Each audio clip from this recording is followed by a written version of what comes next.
Everybody is born with a little something extra, and sometimes they just have to find it. A little something extra is that superpower that every single one of us has inside that motivates us and drives our passion and makes us do the things that we do. We're all on the same team. Let's think about how we can make that team as inclusive as we can.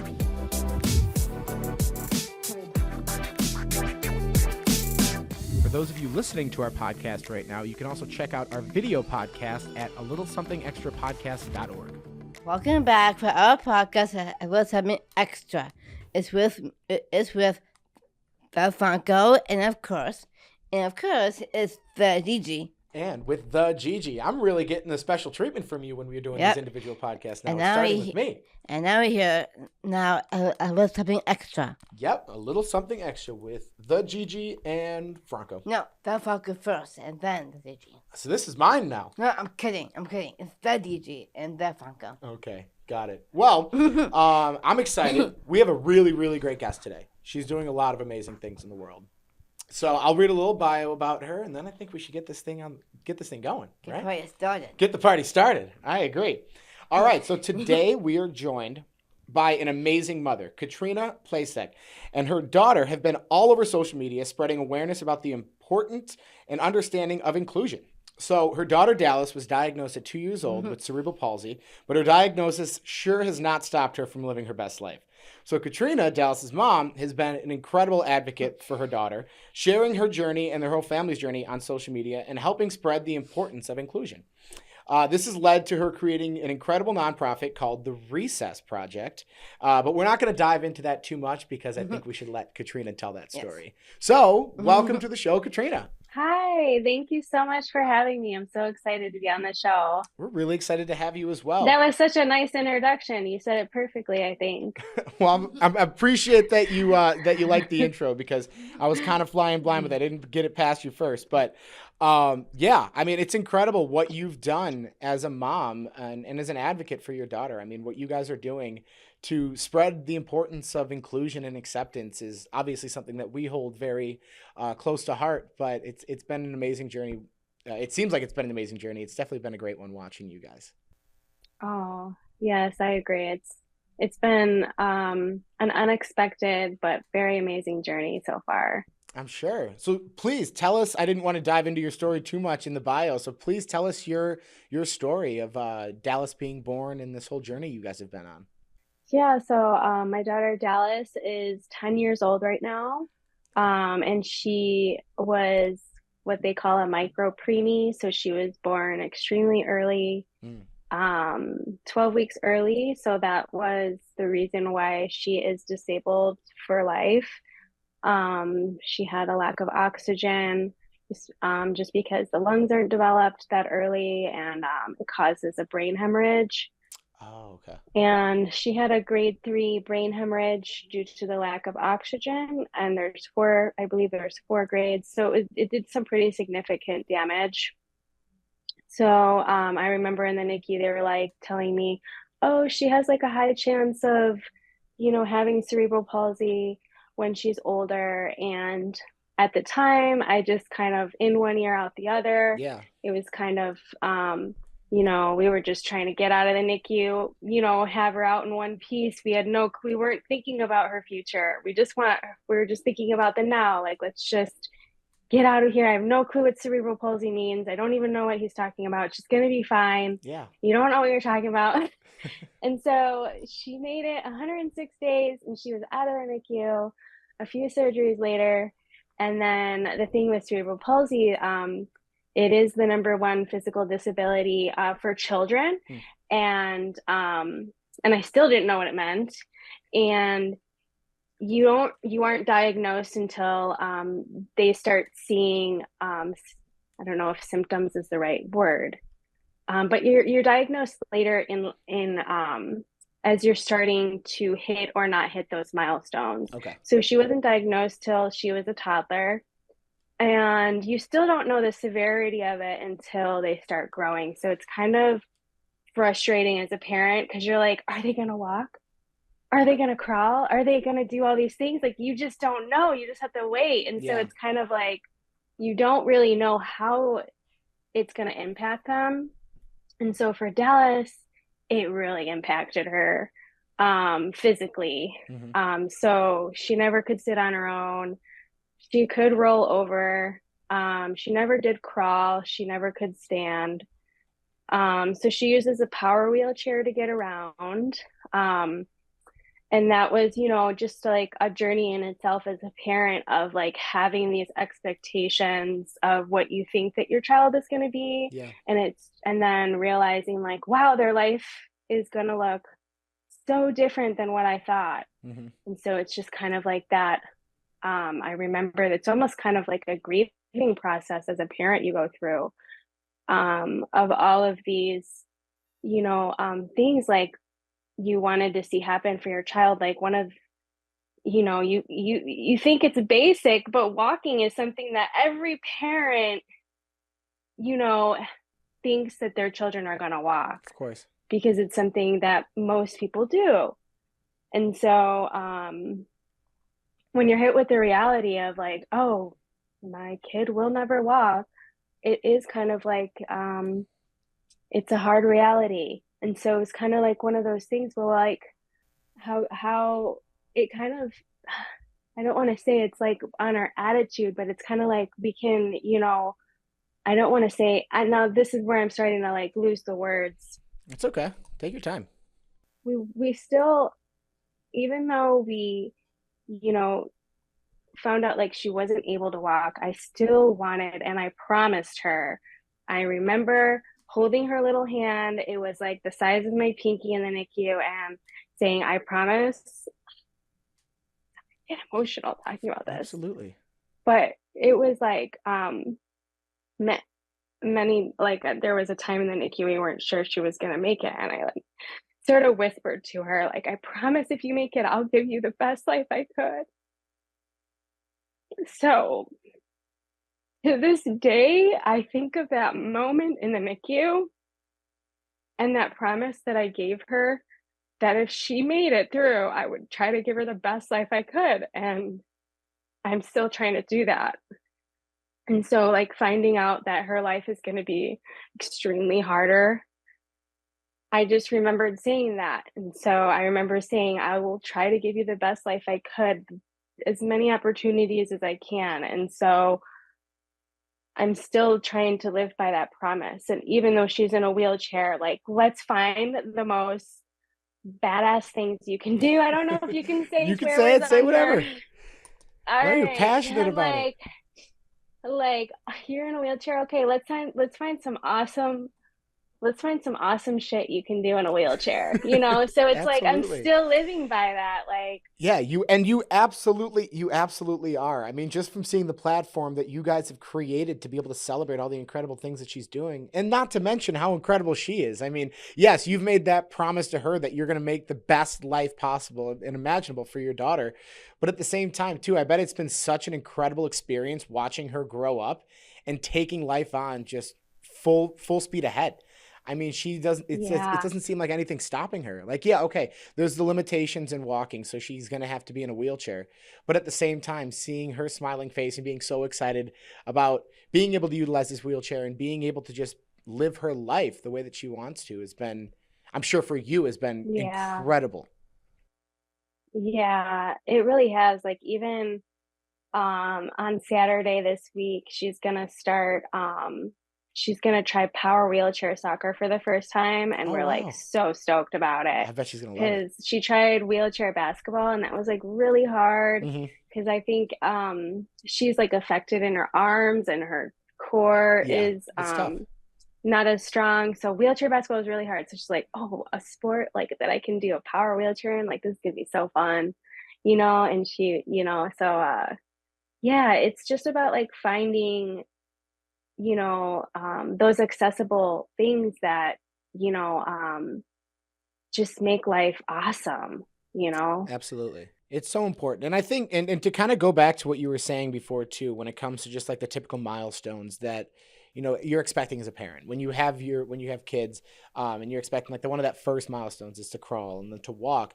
Has it been I would have to imagine it's probably been pretty rewarding to be able to see the different milestones that she achieves. Then, okay, fine, you're not going to be going through the typical ones that other kids might be going to, but you still have these other ones that she's just blowing you away with these expectations you might have had in your head because you always heard she won't do this, she won't do that.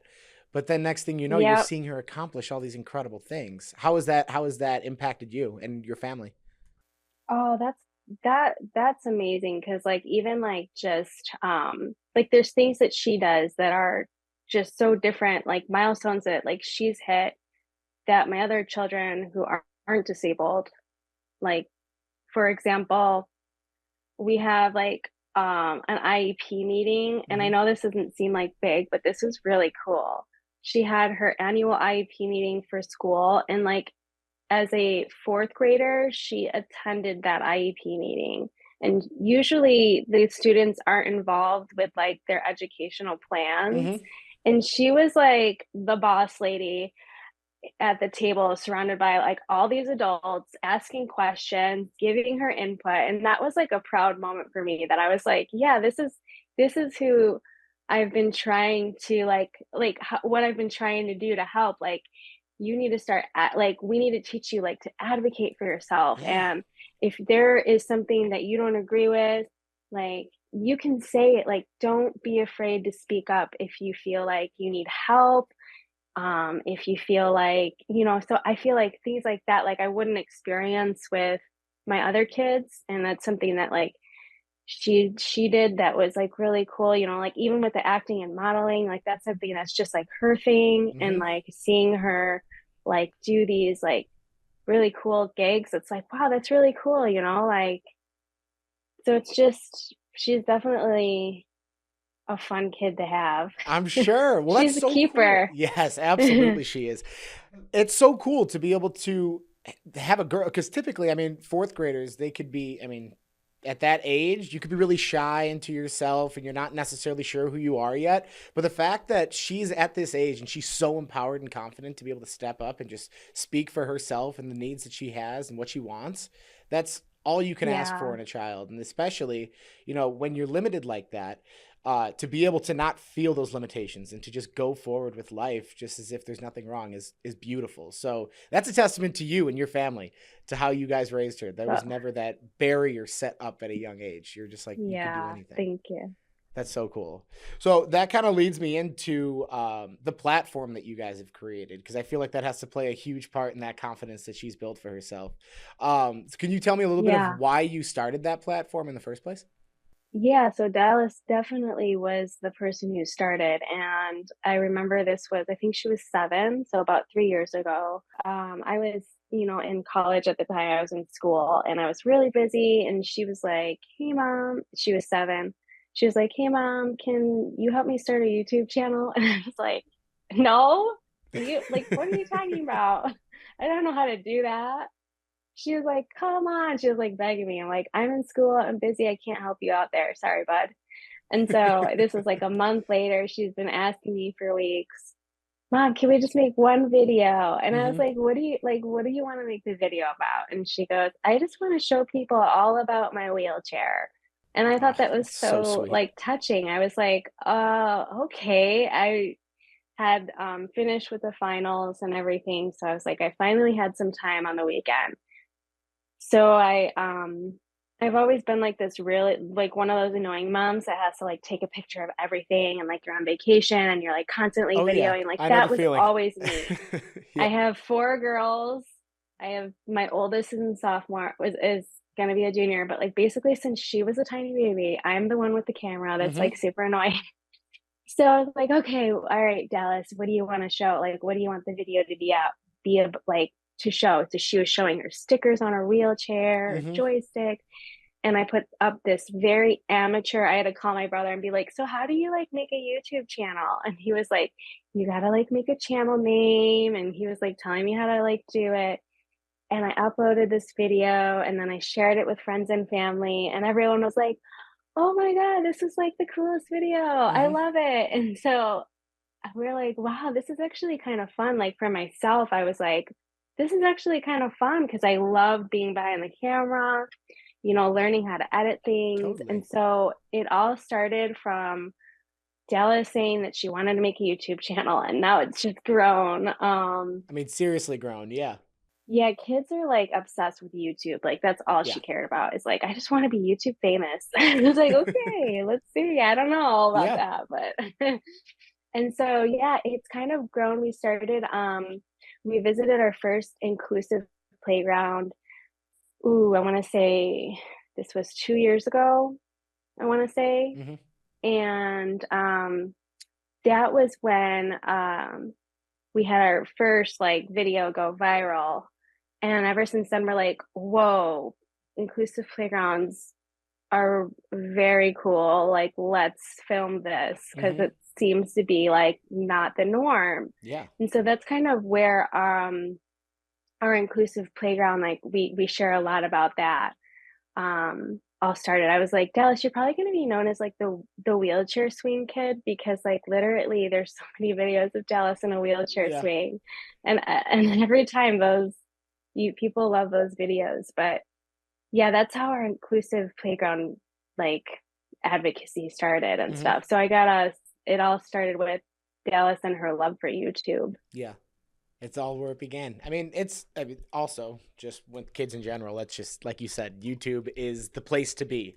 So there's no surprise that she wanted to Yes. be a YouTube star, but I think just with that confidence that she has and that excitement for life, Mm-hmm. it radiates naturally through the platform, and you could just see it, and the people can Yeah. see that too, and just the happiness, and it brings so much joy to people, especially being able to see that the ways of inclusion, especially with these playgrounds, and then also in the way that you guys are spreading that advocacy as well.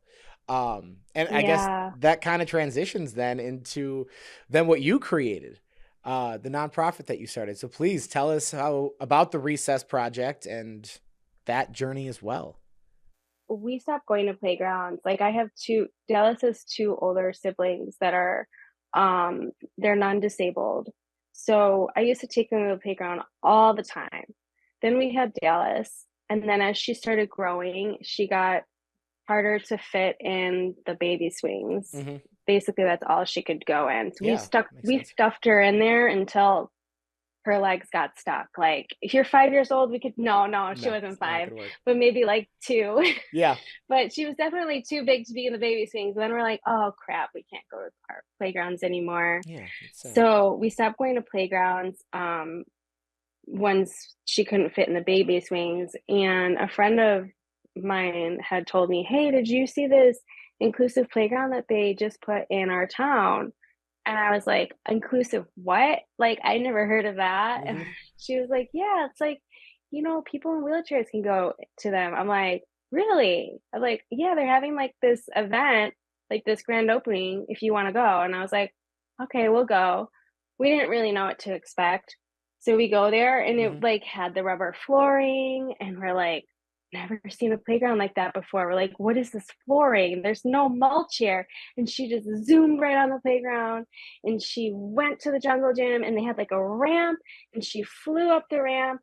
And then they had this like contraption that we're like, what is that? There was kind of like a fence around it, and then you Okay. like open up the door, and there's this big area with this huge contraption. We're like, what is this? Like, I've never seen this before. And somebody was like, that's a wheelchair swing. And we're like, what?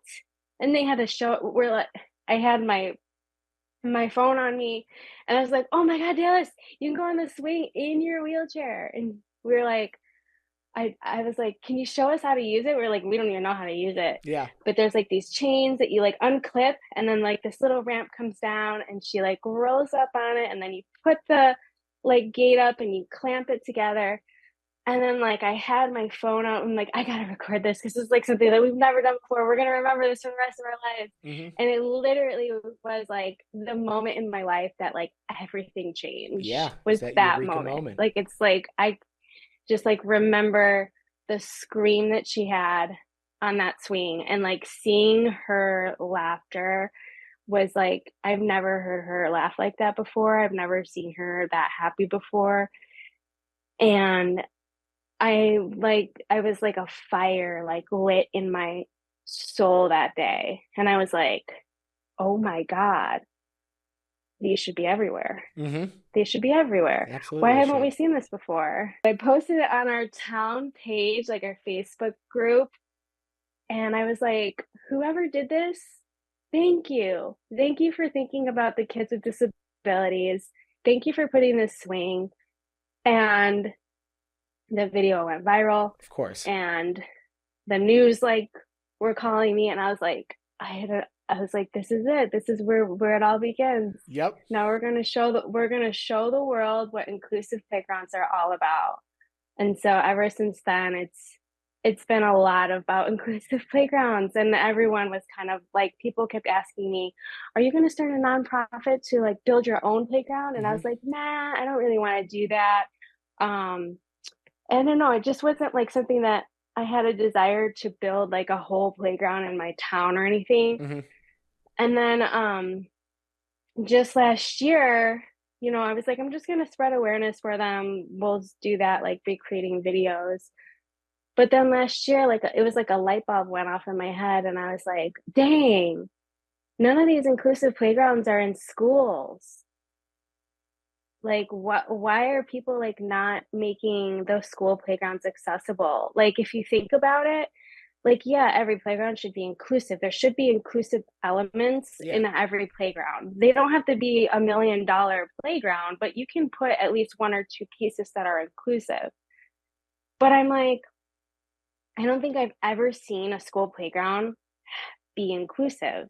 No. And, like we just decided as parents that we're just going to stop going to playgrounds because she can't access them. Mm-hmm. So we're just not going to go to the community playgrounds.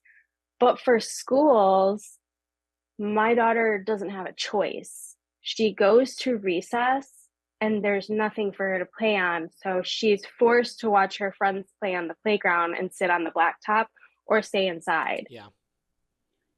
So it's like a forced exclusion. And if I were to guess, it would be one of the first places that many kids with disabilities feel excluded and start to realize, like, man, being disabled freaking sucks. Yeah.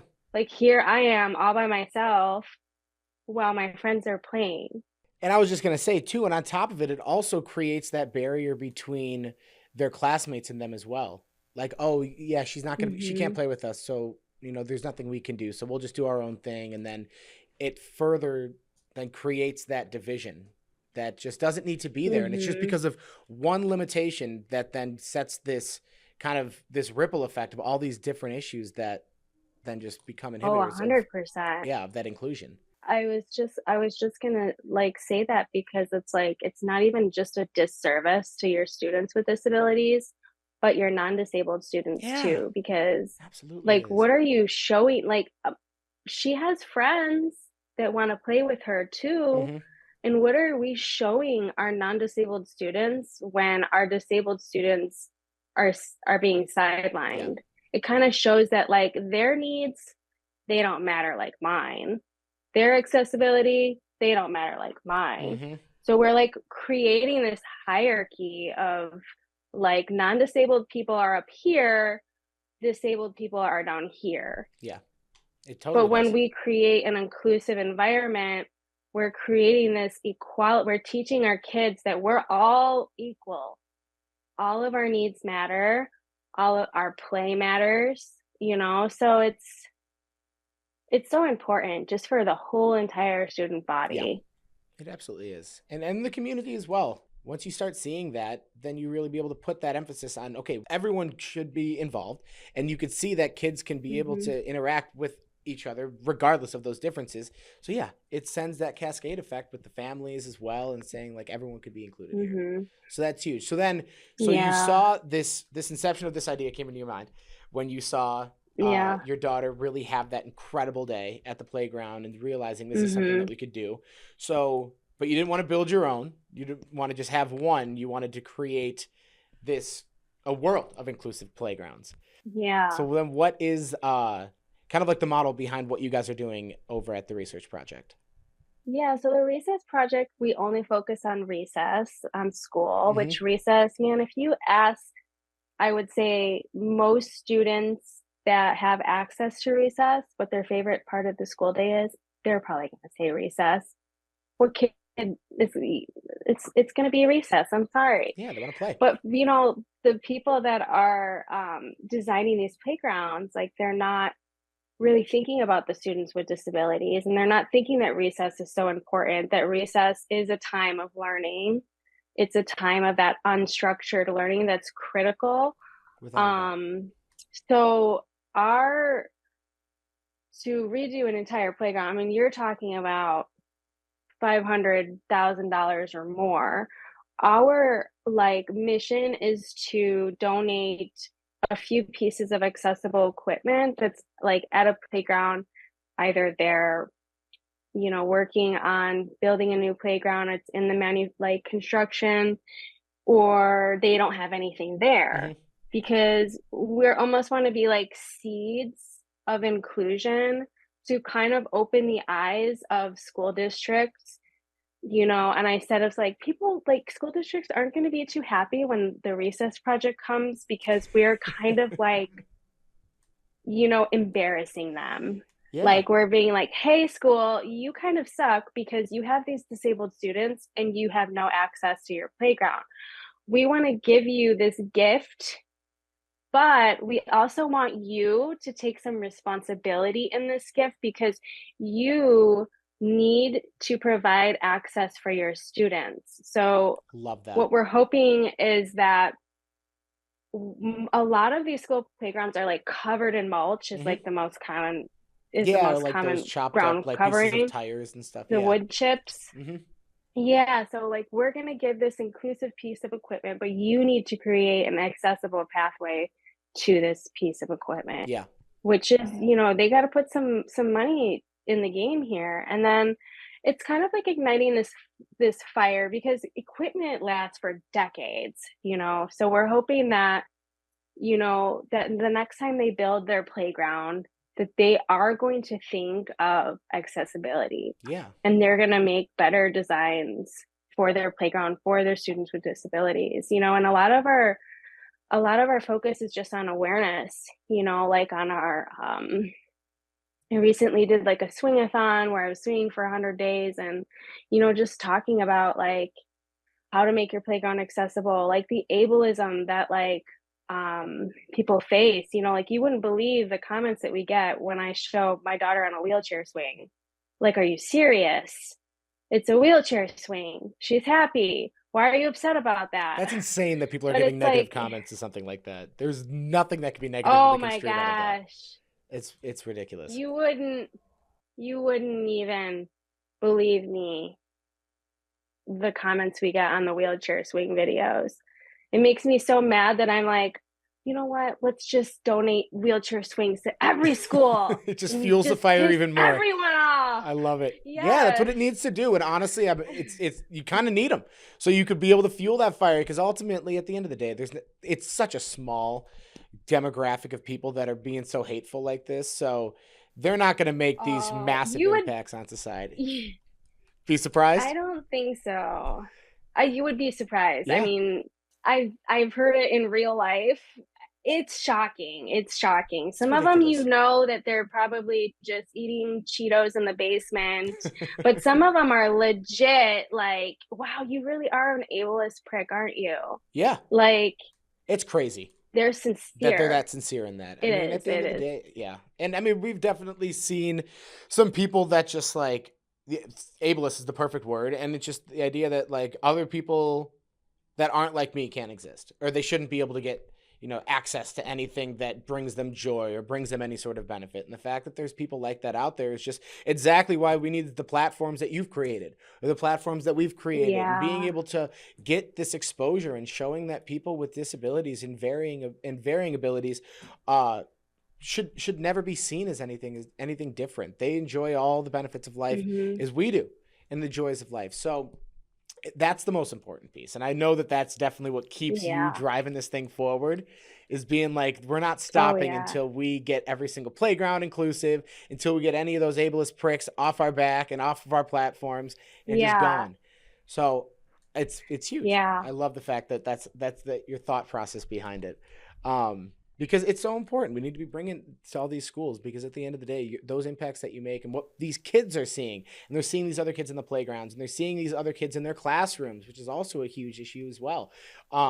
And that's what's going to then create this next generation going forward of being like, just because you might not be able to walk, or because you might have an intellectual disability, doesn't mean that we don't value the joys in life. Exactly. And it includes people. Yeah. So that's it. What you're doing is absolutely incredible. Thank you. And so what's it been like then? Because I know you said you have this fire within you, running a nonprofit. Like, has it been this chaotic ride? Just trying, because I know you only started it last year.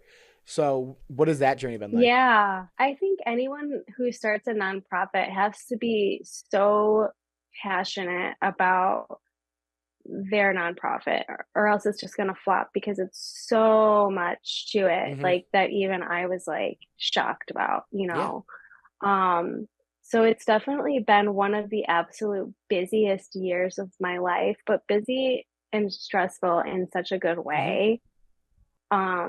That I'm just going to continue to be more busy and more stressed out, because I just want to see this mission succeed so bad. And I want this to live forever until every school playground is inclusive. And, hopefully that will be in my lifetime. But I haven't really seen many other nonprofits like ours. And I think that's one of the hard parts, is we don't really have anything to go off of, so we're kind of building the system of how do we donate to schools. It's much different than doing a community playground. There's a lot more hoops you got to jump through. So it is challenging, but it's a great challenge. To hopefully, actually it's horrible, because we shouldn't exist, right? Because it's we shouldn't even exist. Shouldn't have to, in theory. Yeah I shouldn't say it's a great challenge. It's actually a very horrible challenge to have, but I feel good that we will make change and we'll make an impact. Yeah, you absolutely will. And I mean, I will say it's kind of cool to be able to lay the groundwork for something new like this, because yes, it's obviously something we don't want to have, but it's something that we need. And the fact that you're laying this groundwork, it also gives you kind of the opportunity to kind of go in whatever direction you want to with this. There's no playbook. And I mean, so my mom started this organization 20 years ago, and there really wasn't anything like Gigi's Playhouse either. There's Down syndrome advocacy groups, and ones that do policy and research, but there weren't really any that did free programming like Gigi's Playhouse did. And that was my mom's whole mentality. She was like, we are going to create something that doesn't exist, and we're going to just will it into existence, into this world. And we're going to make sure that everyone who can receive free programming can, whether if it's virtual or in person, whatever it may be, we're going to make it happen. And I think that's the opportunity that you have here, is you kind of just have the world at your fingertips to be able to kind of just say, hey, let's make every single school the most inclusive place that it can possibly be. And then that's going to set a tone that for the future. And hopefully that it'll have people following your footsteps and want to continue this on further. Yeah. I love that about your mom. It's a bold step to take, it is. When it's you're kind of just jumping in and seeing, but it's then she must have so much passion, because you are driven by that passion, because it's very, I don't want to say, I don't like, I'm so careful using the word inspiring, but it's inspiring. Yeah, it absolutely is. I mean, that's the thing, the amount of inspiration I could just see through this TV screen and in you is exactly what it takes, though, in order to be able to take on the challenge that you have. I mean, the amount of passion and the fact that just seeing your child so excited on this inclusive playground just sparked this idea in your mind, and you have so much passion behind it now, is literally the only criteria that you need in order to be able to run something like this. It's fueled off passion and inspiration. So as long as you have those two things, you have all that it takes in order to be able to run this nonprofit into creating this amazingly inclusive world for so many kids and so many families. So I think that you definitely are going in the right direction. Thank you. That motivates me. Yeah, good. I It like hearing should. that. I know G just sitting here, just like giving me daggers because she has questions, and I've kind of monopolized the conversation. So, should I hand it over to my co-host? Please. Yeah, sure. What do you got? What are some Dallas' favorite things to do?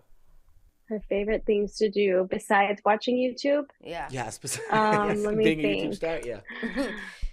Yeah. What is that? Oh, it's making jewelry. She's Jewelry. obsessed with Oh, jewelry. that's cool. Like she makes her own bracelets, she makes rainbow looms. She'll wear bracelets all the way to her elbow. She wants to know what the new earrings are. She just got these earrings I got on Etsy That's that cute. have her name on it, and she switches her earrings every week, and she's like, I hope my teacher likes my new earrings, and she shows her teacher. So yeah, I would say that's her. I think when she's older, she might open up like a whole jewelry line or That's so have like cool. her own store and be like selling jewelry. So, and she was just in adaptive dance, but that's over in the summer that she really loves to dance. Oh, very cool. I love dancing too. Yeah, Gigi, you're a big dancer. Oh yeah. Oh, she just had her dance recital because it's like dance recital season. And she just did like a solo, and it was I was like, you're so brave. I don't know if I would ever have ever done a solo before. Have you ever done a solo in a dance? Yes, I You do. have. How did it feel when you did that? Awesome. Yeah. It was awesome. Were you scared? No. No? No. I guess No. Gigi has the confidence to just go Yeah. out there and do her thing. Not everyone's like Yeah. that, that's for sure. I wouldn't be. Yeah, you guys have confidence. I don't have that confidence to go up, and that's really cool. That is awesome. So she loves jewelry. That's her big thing. Well, that's nice. Uh-huh. Hmm. What else you got? What are your favorite mother-daughter activities with Dallas? Yeah, what do you guys like doing together? That's a good question. What do we do together besides making videos? I mean, I'm sure It that's a seems huge to thing be for her. She like probably we'll loves do, that. yeah. Let's see. We are in the summer we go boating. That's something that we do as a family together.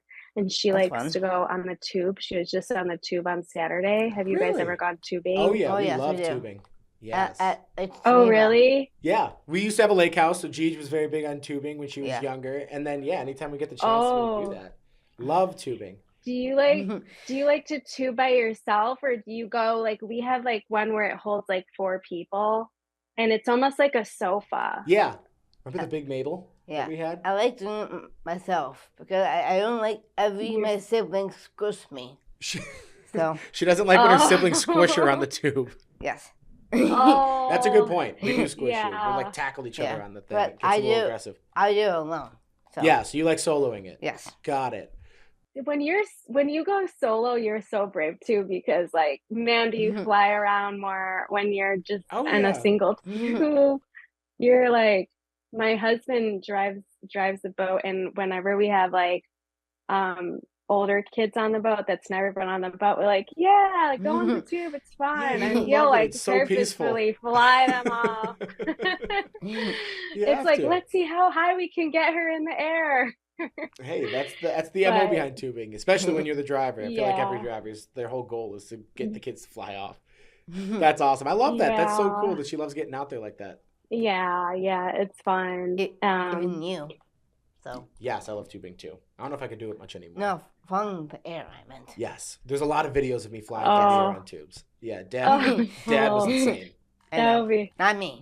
be so So- fun to watch. My dad make it easy for me. So, Yes, Yeah. for sure. Yeah. Oh, I always sit with Dallas. So she doesn't ever go on the single tube because she can't swim. So I Yeah. always like sit with her and help her hold her up and stuff. But Yeah, for sure. oh. yeah. That's amazing. I love that she loves getting out there like that. All right, what's the other one that you have? What do you want people to know about Dallas kids like her? What do you want people to know about Dallas and kids like her? That they still want to be included in, in play. Oh man, I think that's a big one because, a lot of times she'll get, invitations from school and thankfully she doesn't see them and I'll just like toss them out because it's like, why are you inviting her to a soccer party? Like she can't do that. Or why are you inviting her to a trampoline park? Um, so it's almost like a slap in the face. And I think that's like a debate. That's like a huge debate actually. Um, like, do you give an invitation to a classmate that is disabled, that can't participate? Yeah, because you don't want to leave them out. For me, the answer is no. Is it? You're not inclusive by sending the invitation. You would be inclusive if it were accessible. So I'd rather just I'm not like telling you like change your whole party, but just don't even bother inviting. I don't know. And I don't think that even answered the question, but yeah, I think that kids with disabilities are not thought of as the forefront as kids without disabilities. And to have them always thought about in, design and businesses and just always thinking about accessibility would make their life, I don't know if easier is the right Maybe word, but fulfilled? feel valued, Yeah, just as valued as their peers. And I think that's important totally. for all children, to develop that self-confidence and to just, you know, so I think that would be it. Yeah, oh, it's so important. I mean, think about Geej, think about it, you too. Um, like with your platform too, you want to show everyone that you're just the same as anyone else. You enjoy dancing, you enjoy singing, you enjoy hanging out with your friends, you enjoy going out to parties, you enjoy doing everything. I do go out to parties. You do go out to parties, I know. So that's the thing. You want to be able Yeah. to show the world that we're not so different. That there's certain Yeah. things that we need to keep in mind, like you said, and making sure that accessibility is always in front of mind when you're thinking about things that we're going to be doing, so we can make sure everyone can enjoy. You the forgot to say amazing things in boyfriend. life. You forgot that one. And then yes, of course, you always have to bring in the boyfriend piece too. Yes, Yes. everyone can have a boyfriend too. Oh. Very, very true. And then Gigi, I know you were really curious about this next one. This next question you have, so ask about it. Dallas is a model. That's so cool. She's so pretty. How did it happen?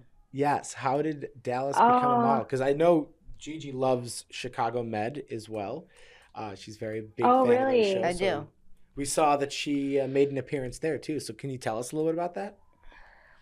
Yeah, she actually almost made 2 appearances, and we were so mad because they cut her scene, like, she went there and filmed and everything, and it's just something that, it's Yeah, common it happens. during the editing process. They'll be like, "I'm gonna cut this out." And we're like, "Dang, you were so close to being on Chicago Med twice."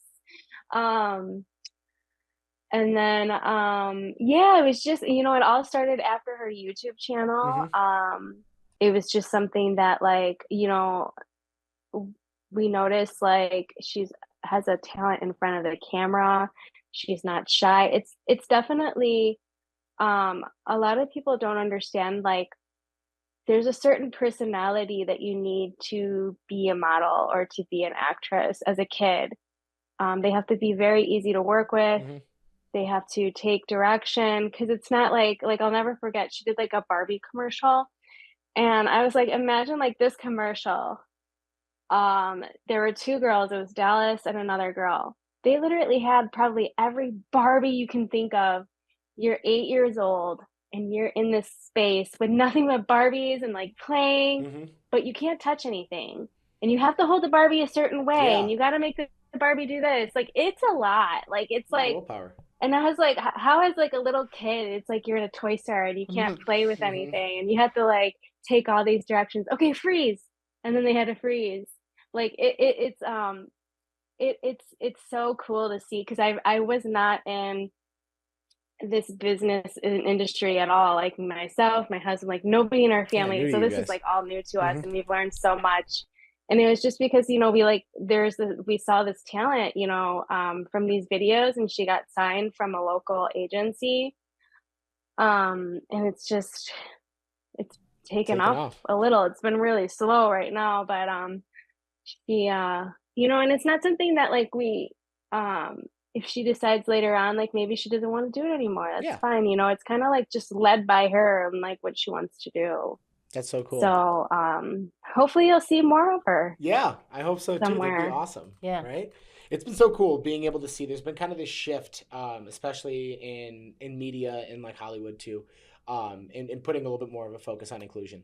And we've been seeing it a lot. We've had Yeah. some great people on the show too, kind of talking about that and their experiences. And every single person has said it's been incredible, and everyone has treated them really well. And it's been a great experience. So hopefully, yeah, we'll be able to go forward and see more of Dallas on screen and Yeah. modeling and doing all these amazing things, right? Absolutely. All right. Yeah. So I think you should go to the last one instead. Oh. Last question. This one? Yeah. Okay. 'Cause that's your go-to. That's your best question. Okay. If you had one message to the world, what would it be? Oh my goodness. And take your time on it. 'cause I it's think a big one. actually no, I think okay, I'm gonna say this because someone asked me like if you can give advice to Dallas, like what would it be? Which is kind of similar to my answer Mhm. here. And it was like be a Fruit Loop in a world full of Cheerios. Like don't be a lame ass Cheerio, be a Fruit Loop. I You were love that. born to be a Fruit That's Loop. funny. Like you're born to be different. Like being a Cheerio, like who cares about everyone else, you know? Like they're lame, they're boring, no one Yeah. likes them. Let your colors fly. So I kind of I like I Fruit like that Loops. saying. Yeah. Everyone loves Fruit Loops. Who doesn't love Fruit Loops? Cheerios, not so much. Maybe I Honey Nut, but know. yeah. Oh, I We're all totally. just That's great. Cheerios. Yes, be a Fruit Loop. Show your colors and Yeah. just be fun. That's really great. I love Yeah. that. Be a Fruit Loop. You got that, Cheech? Yes. Always, whenever you're picking your cereal out, Fruit Loop. My favorite is Raisin Bran Crunch. That's my favorite. So Okay. Oh, Cinnamon Toast Crunch. No, she said Raisin Bran Bran Crunch. Crunch. That's a lame Oh, Raisin cereal. Bran. Be a Honey Bunches of Oats and just be the oat. That's Oh God, I love Honey Bunches of Oats. I think I love all cereal. so funny, Cheech. Yeah, all cereals. I are love good. that. That's a great answer, though. That is really great. No. Do you mind if I ask a couple questions back to me? Sure. Yeah, thank you. Appreciate it. Great questions. In everything that you've been sharing between the Recess Project, and then Discovery with Dallas, what have you kind of like learned about this journey? Whether it's people learning from other people or just like having that platform and seeing the impacts that it's having on others. What have you kind of gotten out of it? Well, I definitely had eye-opening experience of the ableism that exists in the world. Mhm. So, I'm someone that doesn't have a very thick skin, so kind of like developing that thick skin and definitely being stronger because you can't let in this advocacy space, you know, and what we're trying to do and share about inclusion, especially inclusion with play. People can say some of the most hurtful things to my daughter, Yeah. and it's something that just I had no clue that that sort of ableism existed in this world until I had her. And then learning from adults with disabilities, some what sort of things she's going to face as an adult, because I'm just, realizing as a child, I'm just trying to get her some access to play with all of her other peers, but she's going to have more trouble with access to things like healthcare and women's healthcare and being treated like every other citizen. So just learning.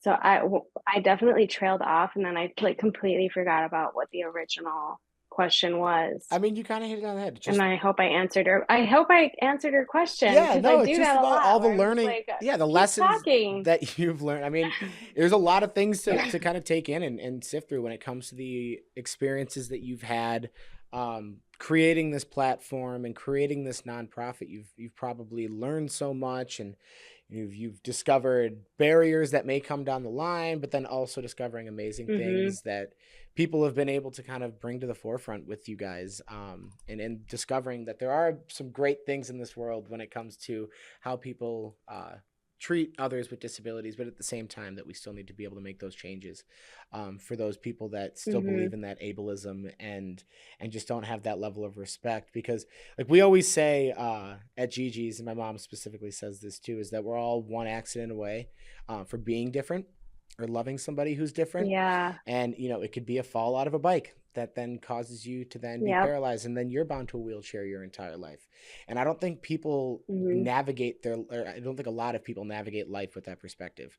I think they constantly sit there, on this high horse thinking that like nothing's going to stop me, like I'm, better than certain people, but literally anything can change in, in an instant. And I think that's a perspective that we need to be trying to teach people, because being different is not something that we choose, but something that happens naturally, and or not naturally, I suppose. And we need people to realize that, so respect is finally gained, because we're all just out here just wanting to be loved, and I think that's the most important thing. Exactly. And just being careful of whose voices are you listening to, because like it's so important to stay on track and to realize like, those people that are saying, horrible things, or that don't think that inclusion matters, and that don't think that you're gonna, succeed. Just let the dogs bark behind you and you move forward. Yeah, never let them hold you It's back. don't let that get to you for too long. Don't let that make you fall. Yeah. Just keep, because what you're doing is important, and so when you're doing something good, you're gonna have haters. It's absolutely true. You are. There's gonna be resistance. There's always gonna be resistance when you're trying to make positive change moving forward. Yeah. So yeah, just keep making Haters, change. they're just confused admirers. I love that. That's very true. Or uninformed admirers. Yes. That's great. So then you think we should ask her the most important question of the show? Yeah. Yeah? All right. So our show is called A Little Something Extra, right? Right. And your little something extra is your superpower. So it's that motivation and passion in life that just fuels you to want to make change in this world. So Katrina, what do you think your something extra is? The passion is inclusive playgrounds and bringing and making sure that I know I'm the president of the Recess Project, but I'm the president of fun. I literally have created an organization to make sure every single person in this world has the opportunity to have fun. So I would say, yeah, inclusive playgrounds. They're super rad, and they should be everywhere, especially in schools. Totally. I love that. President of fun. That's so true. She's Yeah. literally building places for everyone to have fun. Everyone. she's the I don't want to president see of anyone fun. not have fun. No, I love Yeah. that. That is an amazing something extra. It's pretty good. Yeah. I think that's like up there in like the Mount Rushmore of something extras. Oh. I love that. So, Gigi, Oh. I know, do you have any tips on helping people be included? Do you say tips? I did say tips. Tips! There it is. Here are my tips on how to include others. Your tips on how to include others. All right, let's hear them, girl. Everyone is different, so we need to respect that. Yep, we do. If you see someone alone, ask them if you want to hang out. Ask them if you want to hang out. Yeah. Oh, nice. Yeah, absolutely. Always smile at others. Always smile at others. There you go. Ask people about themselves. Ask people about themselves? Yeah. Oh, yeah, for sure. Pay attention to others and what they need. Pay attention to others and what they need. Huge. Ask if they need help. Ask if they need help. Okay. Be a leader so others follow. Say that again. Be a what? Be a leader Oh, a leader. so others follow. Oh, that's huge. I think Katrina here is a great leader, and I think Dallas is too. Yeah. Oh, Those are some good tips. oh, thank you. I love those. I love the ask for help one, especially Mm-hmm. because a lot of people just assume you need help, especially as a wheelchair user. Mm-hmm. Like, that's like a thing where like they'll just start pushing your wheelchair. And it's like, hey, buddy, I don't think they asked for help. That's actually kind of startling to go behind someone and just Yeah. push the wheelchair, Like, you I'm know? taking you with me. Yeah. Or Dallas will get Yes. little kids that will like grab her joystick, and it's like, no, Yeah. she doesn't need help with that. And she's like, It's all over the place. so yeah. you gotta always ask for help Mhm. before you know. So those are very good tips. Good job, Gigi. I love those. Those are great. Do you have any other tips that you would want to add about being inclusive? Man, I don't think I do. I think those are You may hit him on the I head. think those are great. Awesome. Yeah. Well, I'm happy that you got them knocked Those are out. then. also great. Awesome. Well, is there anything else? I mean, how could people get involved with research? I keep saying the research project. How can people The get involved Recess with the Project. Recess Project? So our website is therecessproject.org. We have like a section where you can, fill out a form if you want to volunteer. You can check out all of our different fundraisers going on. I know like in the summertime, we're doing like lemonade stands. People are doing pop-up lemonade stands. Oh, very cute. We have a swing-a-thon, was really fun. So you can find us on Facebook, Instagram, TikTok. If you want to follow us, YouTube, Mhm, of of course. course. If Can't you leave want to that one follow out. us on there, you can check out some new events that are coming up, or if, what's happening at the Recess Project. So Awesome. Well, yeah. yeah, I appreciate you asking. Of course. Yeah. If you're listening out there or watching, make sure you go to the research project. I keep saying The it. Recess. Now it's just ingrained in my memory. The Recess Project, and find about all the ways that you can get involved, because you have an incredible organization of everything that you're doing with your platform, with Discovery, with Dallas, and also with the Recess Project. People need to see it, and people need to learn about the needs for inclusion and the ways that they could be able to help, and also learn about what's in Gigi's boot. Um, but yeah, thank you so much for you want to fix your shoe before we sign off? What's in your shoe? Something? A foot maybe? There you go. All right. Well, Katrina, thank you so much for joining us. We really appreciate talking to you, and really appreciate all the amazing things that you're doing for inclusion. It's so important to make that a priority in this world now. It's just and to be able to love and respect each other for who we are. So thank you for everything, and thank you for joining us today. Thank you for having me. It was such a pleasure talking to you guys. Oh, thank you. All right, Cheech, you want to sign off? Yeah. Or you want to get your boot on first? I got it. Oh, okay. Good Sorry. job. All right, sign us off then. Thank you for coming for our podcast. There you go. It's hard, can't. Say what you want to say.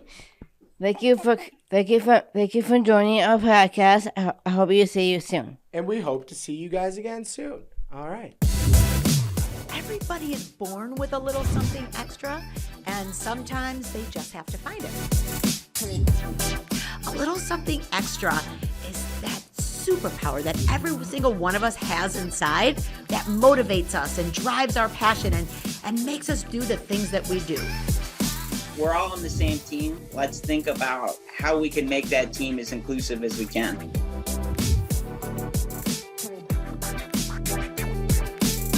For those of you listening to our podcast right now, you can also check out our video podcast at alittlesomethingextrapodcast.org.